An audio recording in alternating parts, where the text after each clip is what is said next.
So it's my joy this morning to continue with the conversations with Dr. Keith. I think we've now done 7 or 8 of them, something like that. And this morning, my guest is the one and only David Ault. David has a long, rich bio of so many things he's done in life. He's changed the world through music. He's run a center in Mobile, Alabama. He's done that as well as in Atlanta, Georgia, a large one there called the Spiritual Living Center for Atlanta, which is a another center for spiritual living.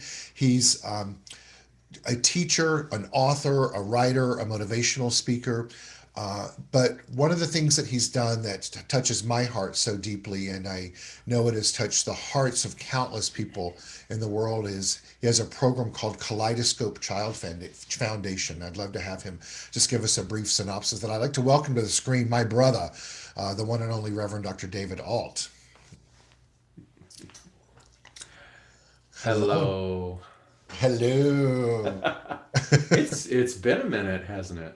It has. It's Uh, been a minute since we've hung, and it's also been a minute each and every day of life right now. So, and uh, every time that I am with you, I am reminded of the ease of true friendship because no yeah. matter how much time goes, it's like the moment that that connection is made, it picks up right where it ended off, and Oh, yeah. I love that. I love the Thank you. effortlessness of that. Me too. Well, you'll appreciate this. The room where you slept on the what was it, the inflatable bed in my house is the room I'm sitting in right now. So I you've was recognizing that bookshelf.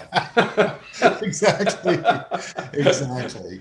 So I look forward to you sharing a little bit with us. I know it'll come up in conversation. The Kaleidoscope Child Foundation. I hope I have the name of that correct. But You I do. want to kick off this morning. Our theme for the month of December is living in the light.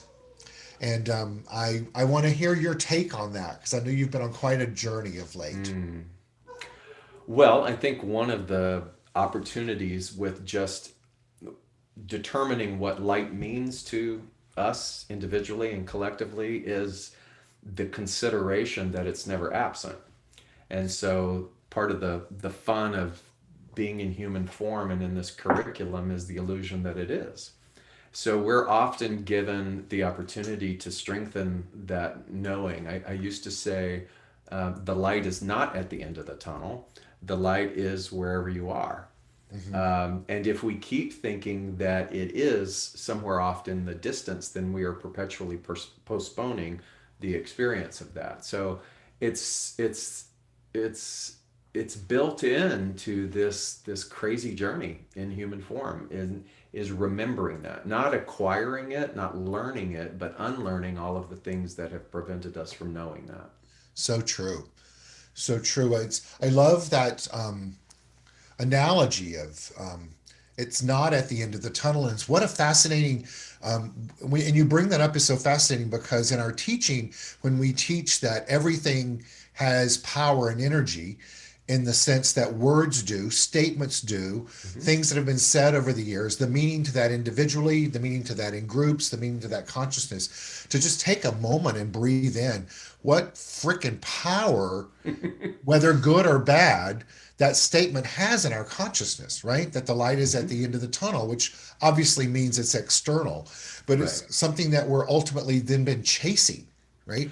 So, Yeah, um, I have to give this philosophy a lot of credit because one of the key things that it has done is deepened an appreciation for the power of word.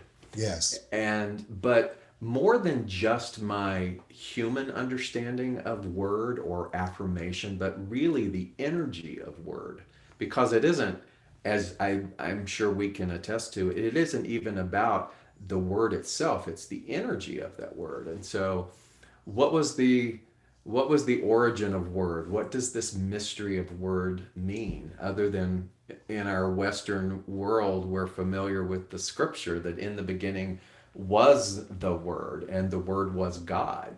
So that energy of God, the word, the best that we can come up with is our ability to articulate it as consciously as possible. So I'm as guilty as anyone of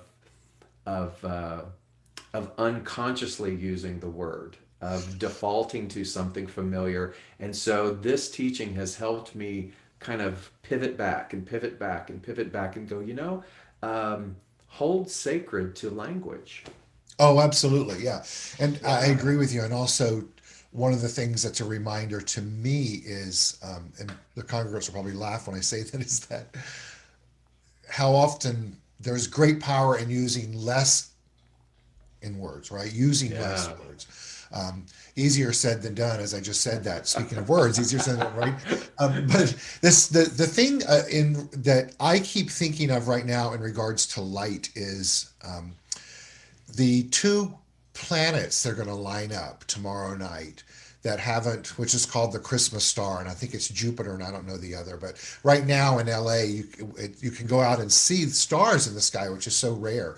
And I'm Hmm. looking forward tomorrow night to see those two line up, which haven't in, I believe, 800 years, Wow. and will be another 80 years or something before they do.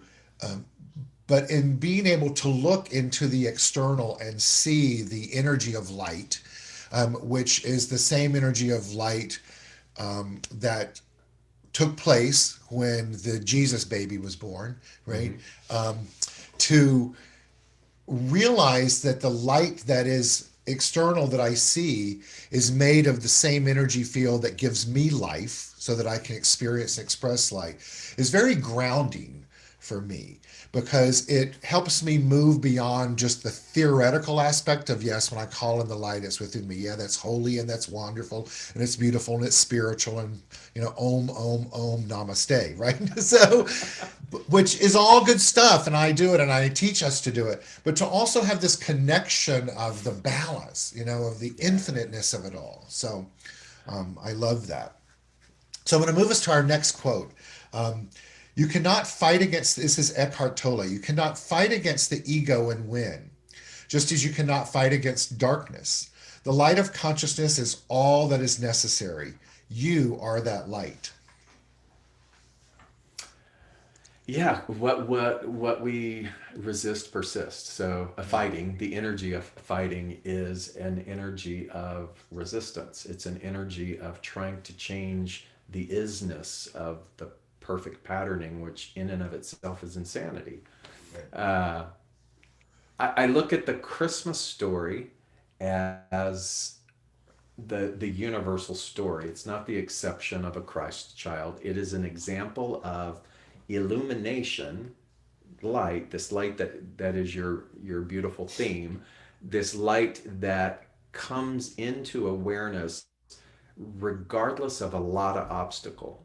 Yeah. So regardless of the societal stigma that Mary might face, regardless of the journeying, regardless of the appearance of no room in the inn, regardless of a King Herod the Great who issues a massacre of innocents. When you look at all of those things from an allegorical standpoint, what I love about allegory is we are all of those things. Right. We are both the light that imminently comes through the darkness, but we are also all of the obstacles behaviorally and consciously. We're all Mary and we're all King Herod and we're all the baby Jesus, and so it's a matter of not the resistance or the pushing away that Eckhart Tolle indicates, but it's how much am I willing to let the light that is be? I love that, and I view that very similarly, and I view it in the sense of we are all of those things, and the darkness is a necessity. It's part of the balance, right? If you Yeah, look at the yin and yang symbol, right. it's there, and it's important for us. I'll speak for myself to embrace that while understanding that as I evolve in consciousness, to not become a darkness junkie so that I go through the darkness so that I can then have the light, right? So I don't get to just have Yeah. that Oh, reward. I love that. But Yeah. right, because God knows I've been that before. It's like, woo, drama queen, right? So, and then to ride out the results of healing what has taken place from being a drama queen, right? So, but to try to bring it down into a more more simple balancing act of Right. light and darkness, right? And not only appreciating it, but being able to hold that, look at it, be accountable for it, right? And still understand that it for me to move into a higher framework, to have an experience that is qualitatively better, then I have to tend to my consciousness, right? I have to step into that evolutionary process. Um, Yeah, the Christmas story then is like it's the actual story of the birth of conscientious disruption. yeah, It's a disruption of the darkness, and so the darkness is necessary. That all of the darkness that we experience is a part of the perpetual rhythmic dark light. And so what that the conscientious disruption is very similar to 2020. ooh, good. 2020 is conscientious disruption, and yet how many of us, I'm sure you are experiencing this, how many people say to me, when this is over, I can't, when I get to go back to, and I'm like, there is no going back Correct. to. What this is doing, it's a conscientious disruption, and so my participation in it is either allowing it or resisting it and trying to revert back or preserve something that was. And so that then veils the gift. And I get that it's easier said than done, and I get that all of our customs and all of our rituals and all of our familiarity has been disrupted, and that's very disconcerting. So allow ourselves the darkness of that. And like you were saying so perfectly, is but don't stay there. Right. Feel it, and then go, okay, what does this conscientious disrupt? Conscientious means meticulous. What does this meticulous disruption have for me? But if I'm not willing to do that, if I stay in the darkness, then I just want the darkness to go away. Right. I was counseling the other day with someone, and we were talking about an argument they were having with someone, and they were like, "Well, we have to get through this." And I said, "Well, my suggestion is to have the argument, get it done, resolve the issue, but don't write a lease with the person, right? Don't enter into a long-term agreement in your mind regarding this issue. Address it. If it has to be addressed through darkness, bring light to it, heal it, and then move on, right?" And I think that when we look at 2020, we want that to be a one and done deal, Right. right? As opposed to understanding it's not. It's like forgiveness, right? For us to heal what is going on right now. Ernest tells us healing is revealing. It's an ongoing process of looking at, well, what's rubbing me right now, right? What am I afraid of? What do I want to happen? And then be ready to go through that again the next day and the next Mm-hmm. day and the next day, because that's the journey. That's the journey of finding personal self empowerment through a spiritual awakening, right? Right. Very much so. And also the reminder that I deal with a lot, and I'll say deal with it, is this next quote, because I believe that it's one of those things that's, if we were to use traditional language, we're speaking of language, right? Both the blessing and the curse is to understand, as Rumi tells us, that what you seek is seeking you, which obviously we know that. But then the flip side of that, which was one of the biggest spiritual awakenings I ever had in my life, in the Atlanta Church of Religious Science through the Reverend Joyce Reynolds, the motivator of one or a Ah, thousand. yes. This would have been in like 1986, something like that. Yeah. Was that okay? If what I'm seek is seeking me, that means then what I'm experiencing, I'm also the consciousness that has attracted that in my life, right? So it's understanding the Yeah. the light and the That's darkness of that's both. so good. That is so good. I remember the congregation heard me talk about this recently. I was at that seminar with her, and I think it was 86, 87, something like that. And she shared that, and I was like, ah. And I was with my friend Bruce, and I was like, oh my God. And he's like, would you please sit still and be quiet? And I was like, I have this huge aha. He goes, what is it? And I'm like, and she was talking about, if you want to be the friend or lover, you have to become. I'm like, well, if that is true, I have to become. Then that's saying, then that which I'm experiencing, I'm that conscious. And he goes, yes, honey, it is. And I got up and ran out of the room and said, I have to change that. That's the first time that I set up an appointment with a practitioner, Reverend Karen Wolfson. Was like, Wow. I have to change my consciousness.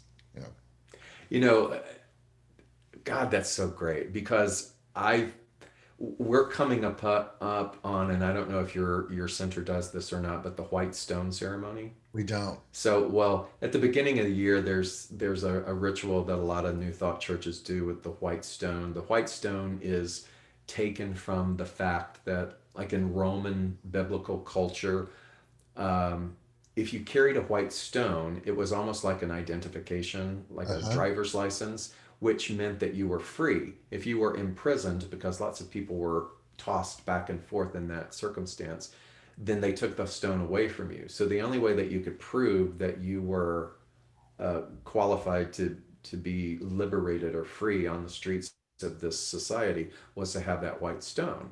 So one of the ways that that has been incorporated over the years is you pick a word, you come Uh-huh. up with the word, the power of the word. You write it on the white stone, and then you use that stone all year long to remind yourself of the power of that word and that you are free. You are not imprisoned from that quality. So that's all fine and good, and one of those great participatory things that we do. But to your point, I was reflecting on quote, quote, failures of this year. And I think that that's valuable. I think to reflect upon them in order to appreciate them and to thank them for the lesson is very healthy. So I was reflecting on failures of this conscientious disrupting year. And I noticed a theme, and the theme was obligation, Mhm. and that my experience of being at the end of obligation was not anyone else's responsibility. It was still the unhealed stuff within me of feeling as though I had to be obligated, Mhm. that I wasn't worthy enough to create or promote participation, but obligation.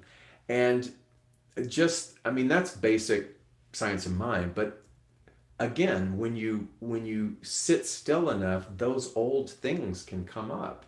When I'm willing to turn towards the failures, perceived failures of this year and go, ouch, that hurt, and to realize it wasn't on the other person, it was my still beckoning ability to dive deeper into holding on to an energy of being something that needed to be obligated even after all these years, you know. So my word that goes on my white stone is participation.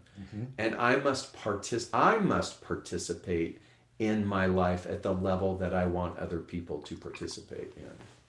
I love this, and this harkens back to the conversation you and I had a couple of weeks ago about. I'm going to frame it a little differently. That in 20th century metaphysics, that we were taught that it wasn't necessary to tend to how beliefs got put into your subconscious. It was important to basically override those beliefs and overpower them by putting in others. In other words, putting stuff into here's the vessel. You just keep putting more in, right? And so then this part is higher and filled more than what's in below. The problem is the Right. stuff at the below is still there, right? So in 21st century metaphysics, we've learned that it's important to find out why those beliefs are there. What scenario or situation or event took place that caused those? That's the conversation you and I have had. And Mm-hmm. if we have the opportunity or the gift to work to the degree of getting into our subconscious mind and digging that stuff up, there's great value there, right? Because that's when the opportunity then is presents itself to not override it. Spiritual bypass is the term that we hear oftentimes, but to really Right. go in there and start creating new belief systems. If we can rid those negative belief systems so that we aren't just constantly fixing them, but literally altering the trajectory, Yeah. right, of life and the way that we show up in that. That takes me to the next quote, which I know that you're going to have great things to say about. I just know you are intuitively. I found it this morning. Like, this is a David quote. It's from Albert Einstein. Learning is experience. Everything else is just information. absolutely. To learning, from that perspective, I think could be intertwined with wisdom. Wisdom is cultivated by walking into the arena, Mhm. not by sitting and putting your nose in a book. Um, if I had behaved that way, then all of the pain, but yet all of the joy, the paradox of those two things, would have been missed. I think who was it, Napoleon Hill? I think he said, "Don't wait. The timing will never be just right." Uh-huh. I loved that because I have been called and or termed all kinds of things, over the years, impetuous and this kind of stuff. But there's, my reasonings for making decisions or leaning into things that perhaps were uncomfortable were not done recklessly. It was trying to adhere to the intuitive nudge, the pull, the vision pull, that because the pain was pushing. And um, and a lot of times that's a disruption for people who kind of are more structured from the intellect. And I think that wisdom comes from willingly leaning in. Experience comes from walking in and being willing to mess up in front of people, to live out loud. Do you know, have you ever followed James Rouse, Dr. James Rouse in Colorado? He's appears a lot in the magazine. I heard him at a convention one time say that people don't want to hear a sermon; they want to see one. Hmm. And man, did that electrify me, because I thought that's what I want to do. I want to live out loud, so that I'm not trying to create a facade, but that I'm being a template of willingness. Well, and you've done that, so as someone who loves you, I feel like I can say that. And that was, I know you weren't soliciting that, but you've done that. You did that. You've done that through your ministry in the traditional sense of ministry. I mean, hell, you went to where in Alabama were you? Um, Mobile. Mobile. That's what I thought, right? And you're in Mobile. Everyone in Mobile, it's a wonderful place. It is. I'm not disparaging Mobile. I'm just, but you did. You went and did that. That's one thing, right? But the work that you've done in Cambodia has been um, really um, impactful in a way that isn't really spoken about a lot. But the thing that I love about the work that you've done is that you've gone and started this project that from scratch and have devoted your life to that. Mm-hmm. And you're changing the trajectory of lives of people immeasurably. That's just a fact, right? That's just a fact. And all of that's fantastic, but having done some similar work, people don't understand what it's like to literally go into the arena you speak of to Right. do the work. You've done that.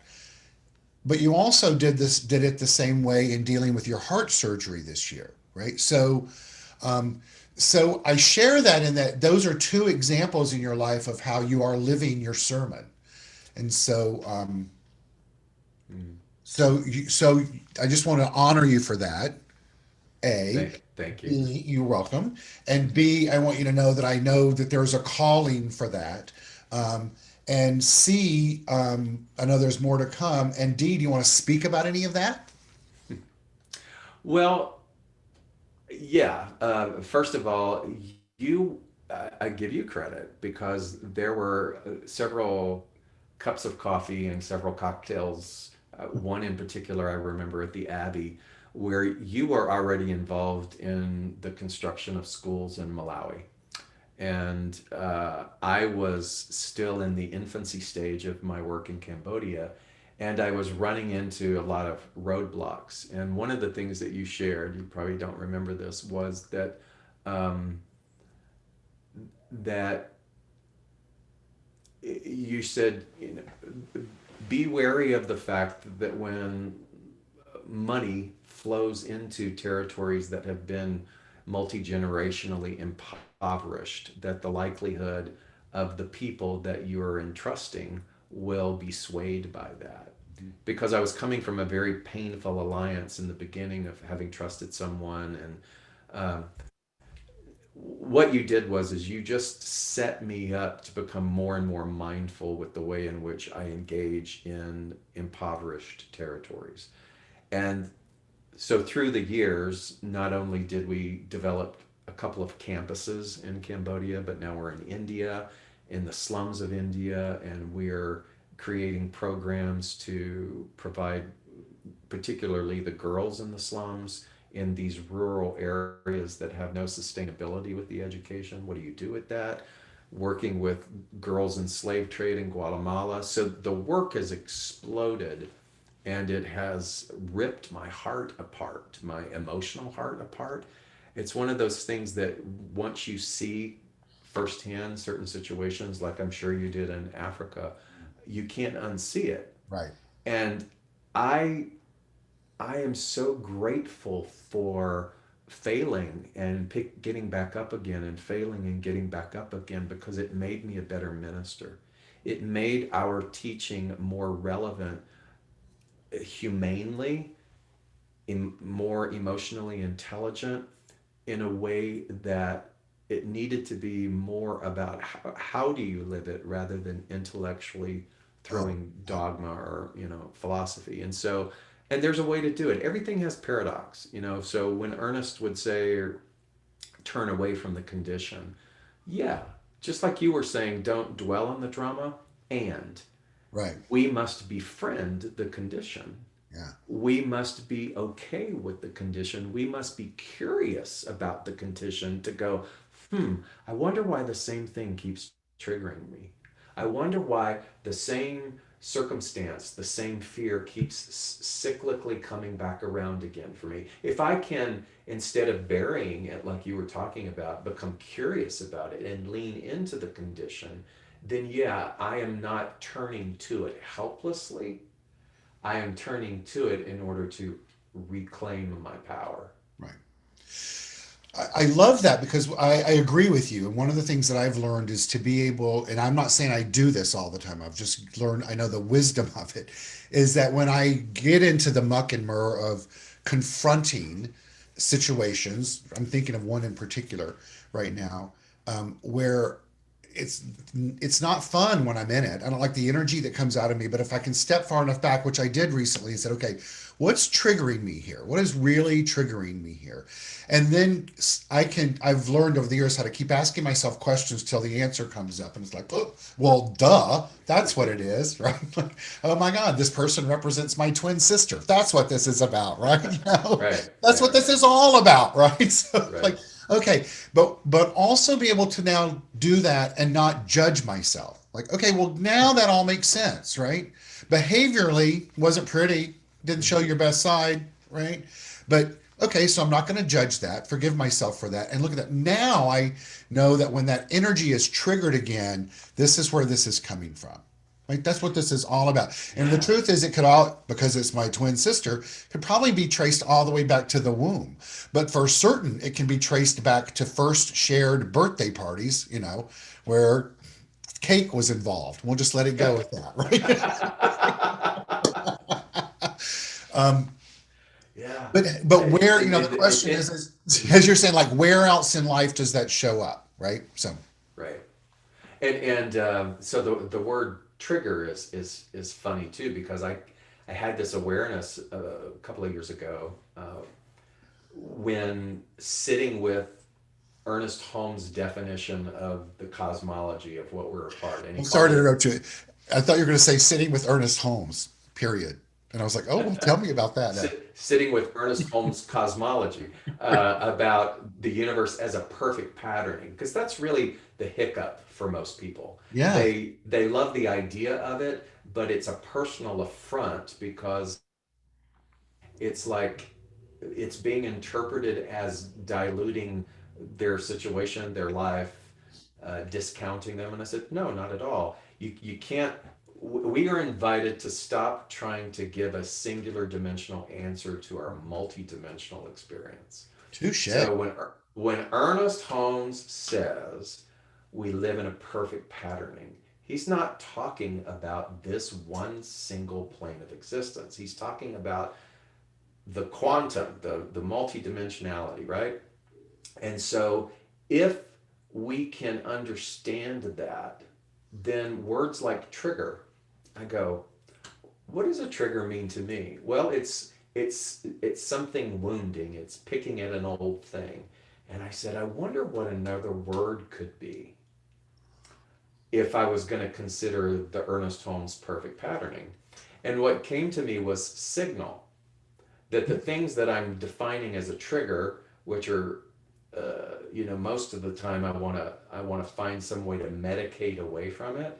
If I looked at it as the universe loves me so much that it keeps sending me signals, and that everything that I am quote quote triggered by is just a signal uh, for that loving perfect patterning to, hey, hey, just want you to use your power to pivot the thought away from the thing that is the worst case scenario Uh-huh. to its polarity. It's just an exercise. And so I started to do that with worry. So people, those of us who worry, I said, what if we take that one concept of worry? Because worry is one of those things that we're said, you shouldn't do that. You shouldn't Yeah. do that. But instead of shooting on it, go, okay, worry is a gift. And every time I worry about something, it's the universe signaling Uh-huh.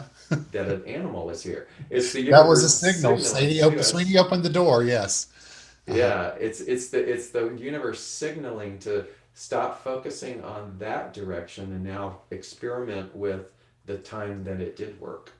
Yeah. And what if we did that every single time we worried? So yeah, Yeah. there's just so much out there to continue to lean into. Oh, absolutely.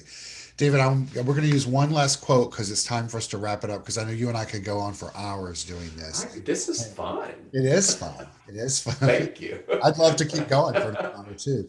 Um, the because it's Christmas next week, and Yeah. obviously we're all experiencing Christmas differently than we did last year. And the truth Mm, is, last year we experienced it differently than we did before that, because that's the nature of life, right?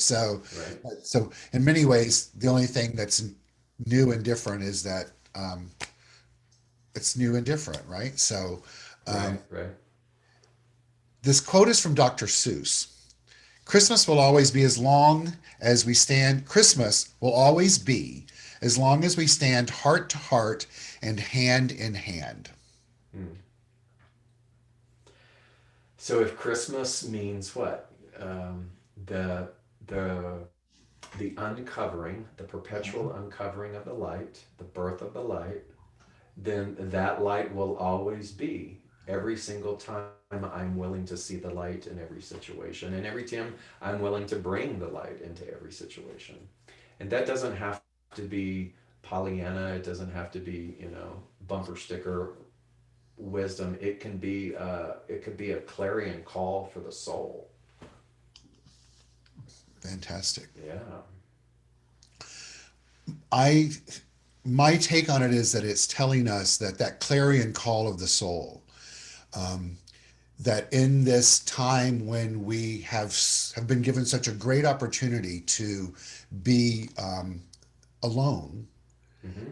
that this particular Christmas to lean into the remembrances of standing heart to heart, hand to hand physically in the past, and to let that energy be the foundation of how we experience this holiday, and to then use that energy and put it back out from a healing perspective of that interconnectedness that we have, and let that this day, the 25th of December, which has such significance to all of us, be a time that we ground ourselves and imagine what it would be like if we stood hand to hand, heart to heart around the world and bathed this universe, this world in love so that healing can begin, and do it in gratitude for all of those that have been on the front line, those that have lost their lives.